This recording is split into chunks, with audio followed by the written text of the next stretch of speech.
Comunitária do Rio de Janeiro, Núcleo Política e Cidadania, canal 6 da NET Rio, transmitindo também online, tvcomunitaria.rio.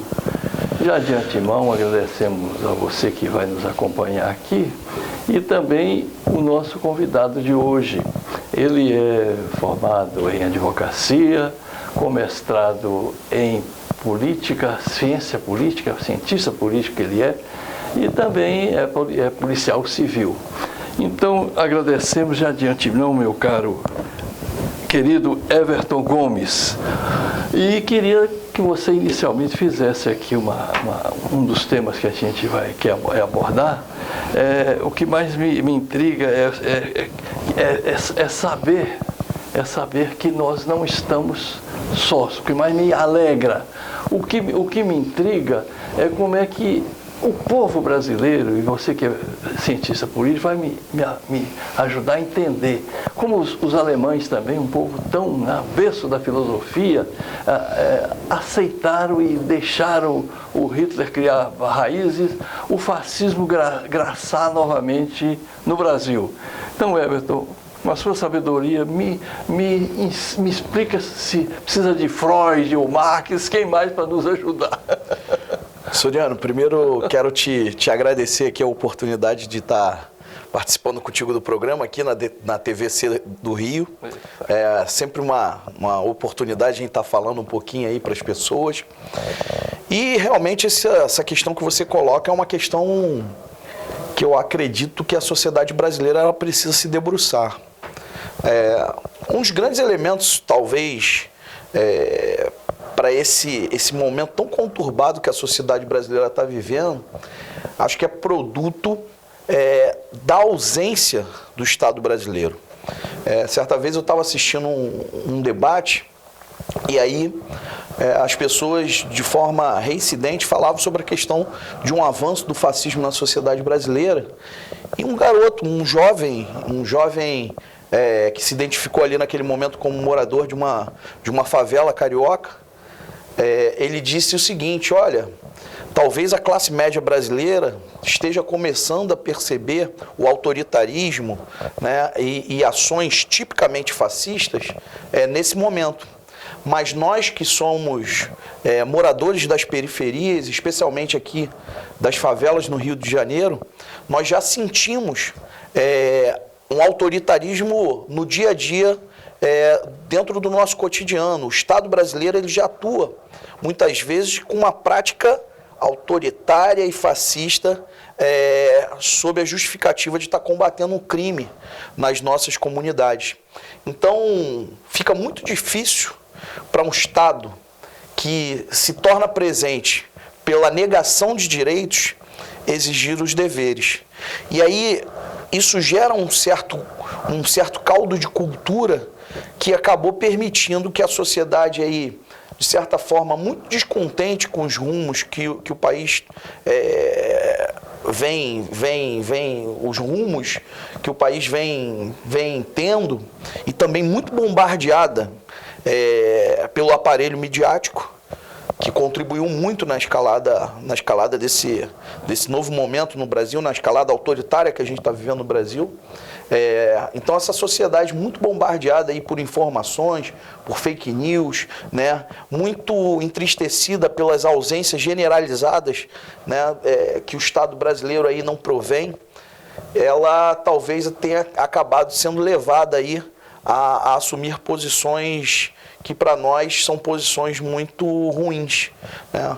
Você vê, de repente, pessoas muito pobres assumindo discursos autoritários que vão, na verdade, massacrar mais ainda do que eles já são massacrados. É um caminho muito ruim que a sociedade vem tomando. E a gente vê aí setores também da classe média que, de certa forma, batem palma para essa escalada autoritária. O que nos leva realmente a questionar por que tudo isso está acontecendo no nosso Brasil e contra o nosso povo. Me entristece muito ver o que está acontecendo no Brasil de hoje. Você é vice-presidente da Juventude Socialista do PDT. Na verdade, fui presidente nacional da Juventude Socialista, sou vice-presidente da Fundação de Estudos, Leonel Brizola Alberto Pasqualini.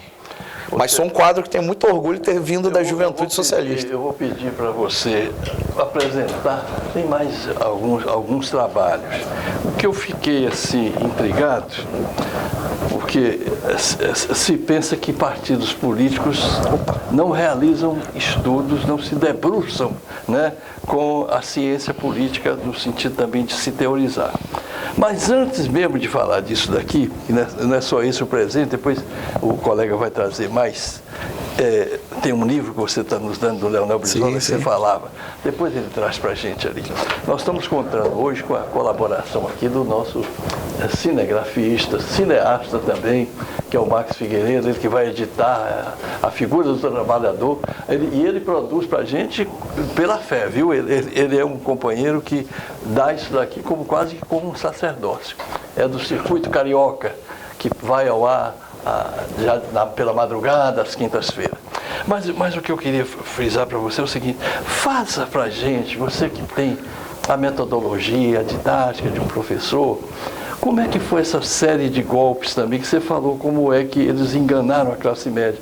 Mas teve golpes aí, não só midiáticos, houve golpe parlamentar, houve golpe também jurídico, houve também golpe na medida em que os ministros foram pressionados ou até ameaçados, né? Por exemplo, para não impedir que Lula fosse preso, ele que era. Um pouquinho disso aí para a gente meditar.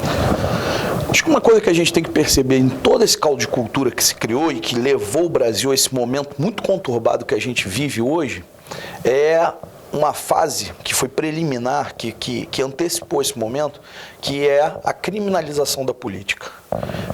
Se nós formos olhar para experiências internacionais, inclusive, todos os países que partiram para o caminho de criminalizar a política como a ferramenta da construção dos seus consensos sociais, ela acabou em apuros. Né? A gente viu isso de alguma forma na Itália, com aquela famosa, né, operação Mãos Limpas, que também inspira, de certa forma, essa operação que tem hoje aí, a Lava Jato, e que nós estamos vendo agora, a Vaza Jato, não é isso? Lá deu no Berlusconi.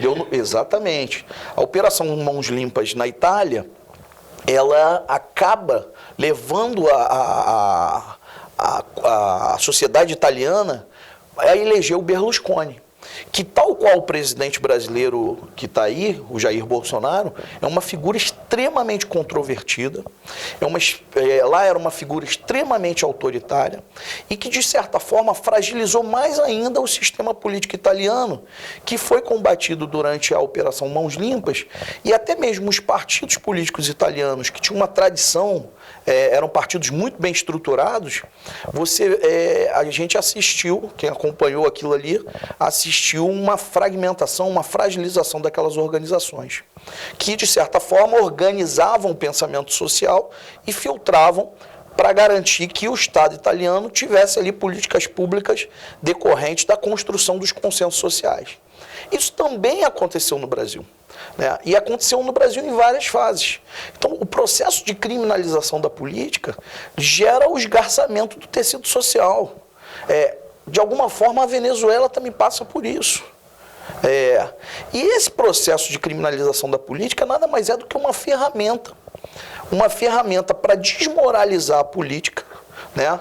Aquilo que hoje costuma se dizer da política tradicional, e aí a gente vê o tempo todo as pessoas e alguns grupos hoje falando da construção da nova política.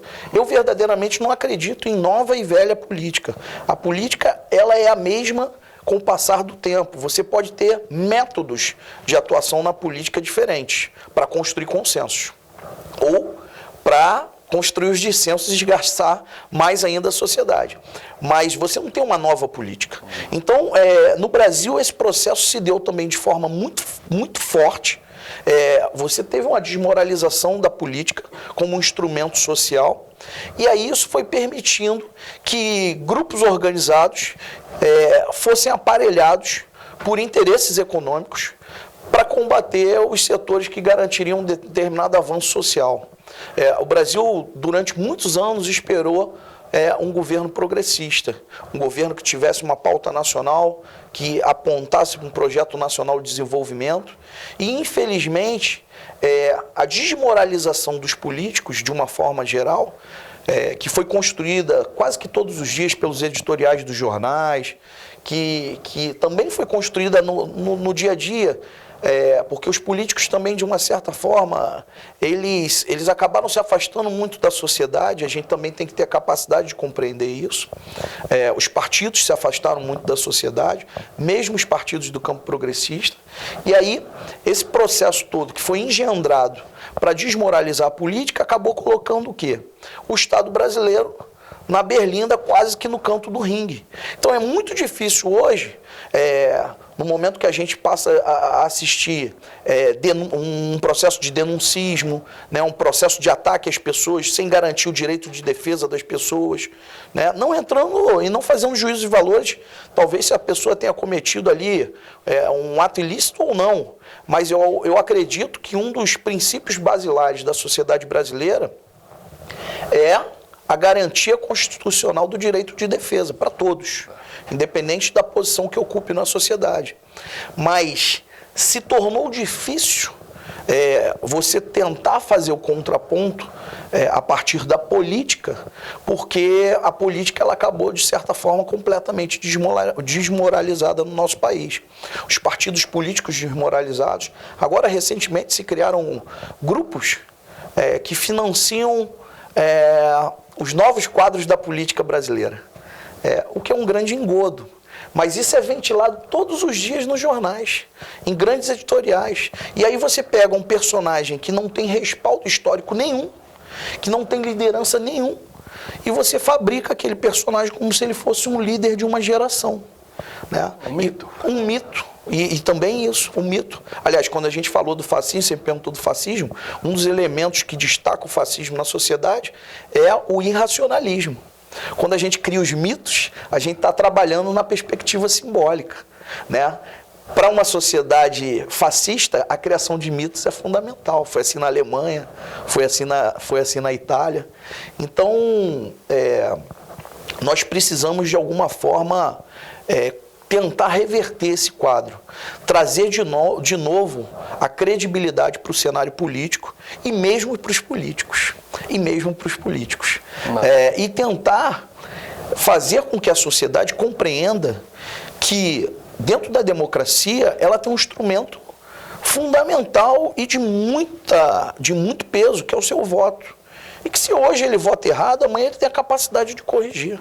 Né? E talvez a gente, de alguma forma, transformar o sistema, mas sem implodir o nosso país, que é o que está acontecendo hoje. Hoje eu estou verdadeiramente, eu estou chegando aí na casa dos 40. Né? Não parece. Estou chegando na casa dos 40. Está muito bom. E eu estou, de certa forma, até um pouco amedrontado com tudo que eu estou vendo no nosso país. Eu sou de uma geração que lutou ali nos anos 90 contra as famosas reformas neoliberais do governo Fernando Henrique, mas ainda naquele momento, por mais maléficas para a sociedade brasileira e que mais deletérias que fossem para o Estado brasileiro, você não tinha, por exemplo, o medo de ir para a rua se manifestar. Você sabia que você ia, você sabia que ia encontrar lá uma repressão policial, mas você não tinha medo de se expressar. Hoje a gente não está podendo se expressar nas ruas. Outro dia mesmo eu participava de um ato, ali naquele espaço que nos anos 80 se tornou um espaço histórico para nós trabalhistas, né? Ali em frente à Câmara de Vereadores, a Brizolândia. E a gente estava ali fazendo uma manifestação pacífica dentro daquilo que é garantido pela Constituição, e de repente apareceu um cidadão e começou a fazer uma série de provocações, tentou agredir alguns militantes que estavam ali conosco. Então, onde que a gente vai parar? Se as pessoas hoje não podem nem mesmo pensar em se expressar livremente. E quando a gente fala disso, se expressar livremente é um princípio basilar do liberalismo. Eu não estou falando aqui de socialismo, de comunismo, eu estou falando de liberalismo. A Declaração Universal dos Direitos. Né? É isso aí. A gente vê aí a proliferação do tal do fake news, as pessoas acreditam em cada coisa maluca. Né? Outro dia eu estava conversando com um cara na internet, desviando um pouco aqui, mas acho que é interessante, claro. E ele falava o tempo todo de comunismo, porque o tempo que combateu o comunismo. Eu falei, meu amigo, por acaso você sabe que o muro de Berlim já caiu? Porque você tem uma prática, o seu discurso, ele remonta a um período do mundo que, de certa forma, está superado. Né? E parece que a gente está aqui, eles falam do Partido Comunismo como se no Brasil nós tivéssemos aqui um grande exército de comunistas, né, organizados, coisa que a gente sabe que nunca existiu no Brasil. Me permita um exemplo histórico milenar. Todos os apóstolos eram comunistas. Sim. Esse nome comunismo não é de Marx, vem do apóstolo Paulo, lá quando ele prega, né? Ele prega o cristianismo, ele estabelecia que para entrar, né, para ser cristão, tinha que abrir mão dos bens e passar a ser detentor de todos. Esses bens passariam a ser comum. É isso aí. Então, o apóstolo Paulo, só num comício, ele arregimentou 3.000 seguidores. E Cristo falava que para entrar no céu, vá, venda o que tens e dê aos necessitados e me siga. Claro. Você tem ali os princípios cristãos do solidarismo, né? Hoje o Brasil se tornou um elemento de muito perigo se você manifestar um princípio cristão básico de solidariedade às pessoas. Se você defender ali uma sociedade mais igual. Uma sociedade mais igual é um princípio básico para a gente garantir felicidade para as pessoas. Eu falo muito que a política, Soriano, a política é um grande instrumento para conseguir algo que é muito simples, que é a garantia da felicidade para as pessoas. Às vezes as pessoas fazem um percurso imenso nas suas vidas, mas para conseguir algo que de repente ela sentada na beira do rio com uma vara de pescar na mão, ela conseguiria, que é ter o prazer ali de estar num momento feliz. Eu hoje, por exemplo, eu tenho um filhinho de 1 ano e 4 meses. E o momento que eu talvez esteja mais feliz na minha vida hoje é quando eu estou ali com essa criança, brincando com ele, vendo o sorriso dele. Aquilo ali não me custa nada. Aquilo ali é um momento de prazer que eu não precisei dar a volta ao mundo, derrubar ninguém, competir com ninguém. Eu simplesmente estou ali com meu filho e ele me garante a felicidade. Claro. Então hoje no Brasil, você desejar que as pessoas tenham mais felicidade, né? Que a gente tenha uma educação que eduque, que a gente tenha crianças que não precisem ficar submetidas à insalubridade nas favelas, por exemplo, do Rio de Janeiro, a crianças que, por exemplo, tenham a tranquilidade de poder ir e vir para as suas escolas e estudar sem estarem no meio de um tiroteio. Isso hoje no Brasil se tornou algo perigoso para alguns setores. Nós somos considerados subversivos, né? E alguns querem dizer que isso é comunismo, quando a gente sabe que não é. Eu quero então citar aí que quem se preocupou muito com a educação, esse porque era educador nato, né? Que é Darcy Ribeiro, mas também o Brizola, né? O Neo Brizola, construindo milhares de escolas, desde que ele era governador do Rio Grande do Sul e o CIEPS aqui do Rio de Janeiro, né? Agora, trabalhismo no Brasil, você nos trouxe aqui, fruto aí suor mental, né? Muitos trabalhos que vocês lá realizam. Sim. Um deles, que eu me lembro também, era Cadernos do Terceiro Mundo, do Neiva Moreira, que eu era um dos seguidores. Aqui nós temos cadernos de texto. Fala desses projetos, por favor, me ajuda. E se a gente pode ter acesso e onde? Sim, todos os nossos materiais são gratuitos, estão à disposição da população, qualquer cidadão brasileiro que deseje conhecer os nossos... Bota assim para o sim. Qualquer cidadão que deseje conhecer um pouco da nossa doutrina, do trabalhismo brasileiro, bom que se destaque isso, nosso trabalhismo ele é construído com uma raiz nacional, não é o trabalhismo inglês, não é inspirado nas experiências europeias. A gente constrói aqui uma doutrina política inspirada na sociedade brasileira. Então esse aqui é um trabalho que é o Projeto Brasil Trabalhista. Alguns anos atrás a gente fez prévias para escolher uma candidatura à presidência da República e fizemos debates no Brasil inteiro sobre uma série de temas, Por exemplo, aqui eu tenho em minha mão a questão da geopolítica do petróleo, a energia nuclear, autodesenvolvimento biomassa, educação, segurança pública, uma série de temas que a gente discutiu.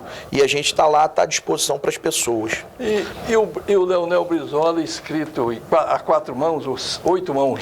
Esse aqui é um presente que eu te trago, de 2 companheiros que fazem parte da nossa fundação, que é o Leonel Brizola, Legalidade e Outros Pensamentos Conclusivos, companheiro Oswaldo Maneschi, um grande jornalista, um grande batalhador da defesa da democratização da comunicação. Nosso companheiro lá também, o Apio Gomes, que também é um autor.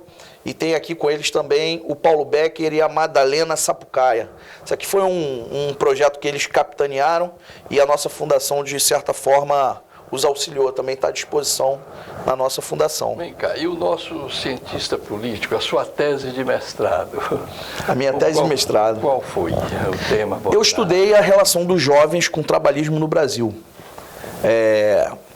O trabalhismo no Brasil, ele surge aí como uma vertente política a partir dos anos 30, né? Com a Revolução de 30, liderada, para mim, pelo maior presidente que o Brasil teve, com respeito a todas as outras personagens históricos. Mas, para mim, o maior dos nossos presidentes foi o presidente Getúlio Vargas. E ali nos anos 40, no final dos anos 40, aliás, em 45, com o fim do Estado Novo, o Brasil ele constrói um novo momento, criando uma nova legislação para os partidos políticos. E naquele momento se constrói o Partido Trabalhista Brasileiro. Não esse que está aí hoje, mas, na verdade, o Partido Trabalhista Brasileiro que continua, aquele do Getúlio, é o PDT de hoje. PDT de Brizola, de Jango, de Darcy. E ali, naquele momento, a gente constrói a primeira organização de jovens que se relacionou com o Partido Trabalhista Brasileiro. Naquele momento, a Ala Moça, que depois foi tendo alterações na sua nomenclatura e hoje é a Juventude Socialista, que também foi a primeira organização de jovens a ser construída num partido brasileiro depois da redemocratização no início dos anos 80. Então é uma organização que tem muita tradição de luta aí, e eu estudei toda a relação dos jovens com o trabalhismo no Brasil. Isso virou um livro, uma parceria minha com um historiador que hoje vive no Rio Grande do Sul, o companheiro Wendel Pinheiro, e é um livro que também foi apoiado pela Fundação Leonel Brizola, Alberto Pasqualini, e editado pela editora Nietzsche Press. Nietzsche Press. Então, Everton Gomes. O seu Everton não é com W, né? É com V. Então, eu queria que você, nesses 3 minutos, que eu admiro em você como é que você põe em prática toda essa teoria que você é detentor. Enquanto policial civil, você faz parte também de uma frente antifascismo. E isso já é uma maneira de você dizer qual é o caminho da gente ter que lutar pela democracia, lutar contra o nazifascismo. Por favor, fala um pouquinho dessa frente e como é que a gente pode sair dessa, o que fazer? O que fazer é uma boa pergunta. Realmente, eu faço parte de um grupo de policiais antifascismo. Nós entendemos que o Estado brasileiro ele ainda mantém práticas realmente muito autoritárias e os policiais eles começam a se enxergar também como trabalhadores da segurança pública. Então aquela ideia de que os policiais seriam sempre os instrumentos das classes dominantes para manter a ordem, né, através de um processo repressivo, a gente hoje começa a ter quadros dentro das polícias, não só aqui do Rio de Janeiro, mas de todo o Brasil, que tem uma visão muito crítica sobre a forma com que o Estado brasileiro atua através das suas polícias. Então, o primeiro passo é o reconhecimento desses profissionais enquanto profissionais da segurança pública. Eu costumo dizer que eu virei policial civil não para reprimir ninguém, mas para garantir a liberdade das pessoas. Então, esses policiais começam a se enxergar como detentores de direitos. Os policiais ainda, de uma certa forma, são massacrados nos seus direitos. Recentemente, uma decisão, por exemplo, do STF determinou que os policiais civis não têm direito à greve, equiparando os servidores civis com militares. Nós temos um processo e uma escalada muito grande da militarização da polícia no Brasil. E a lógica militar, ela atua dentro de uma perspectiva do inimigo. A sociedade democrática não tem que perceber a sua segurança olhando para aqueles que cometem delitos como inimigos. Aqueles que cometem delitos devem ser reprimidos de acordo com o que diz a lei. A lei é o grande instrumento da democracia. Então, esses policiais vêm lutando por uma série de direitos que lhes são negados e também vêm apresentando uma crítica ao modelo de segurança pública que está aí hoje, que é um modelo que não garante a segurança para os brasileiros, né? E que entrega na ponta um serviço muito ruim. Então a gente vem fazendo uma série de debates, uma série de provocações, inclusive estamos construindo agora o 2º Congresso de Policiais Antifascismo, que vai acontecer... Isso é nacional? Isso é nacional. Recentemente agora a gente teve o primeiro Congresso Nacional, que aconteceu em Pernambuco, e a gente vai ter agora, já está se preparando aí, eu faço inclusive parte da comissão para construir o 2º Congresso Nacional, que inicialmente vai ser feito na cidade de São Paulo, provavelmente ali no final do mês de outubro. A gente ainda está fechando as datas, mas vocês estão convidados também aí. Quiserem aí, um dia a gente vem aí para falar mais sobre isso, a gente vem. Sobre as bandeiras, a gente tem aí mais um minuto, as bandeiras assim que vocês hoje defraudam, né, com relação à frente antifascista. A primeira coisa nesse sentido é a garantia da democracia no nosso país. Os policiais são agentes políticos também. Então nós assistimos também, como todos os outros brasileiros, todos os outros servidores, uma escalada autoritária nesse país. Então é fundamental que a gente garanta a democracia no Brasil. E garantir a democracia, principalmente do ponto de vista do policial, é que esse policial faça a intermediação social como um garantidor de direitos, não como alguém que vai negar o direito das pessoas que, por exemplo, estão reivindicando, né? Aquela velha figura que o policial vai para as manifestações sempre para reprimir, né? Então a gente quer inverter um pouco isso, a gente tem que estar ali para garantir a segurança das pessoas, né?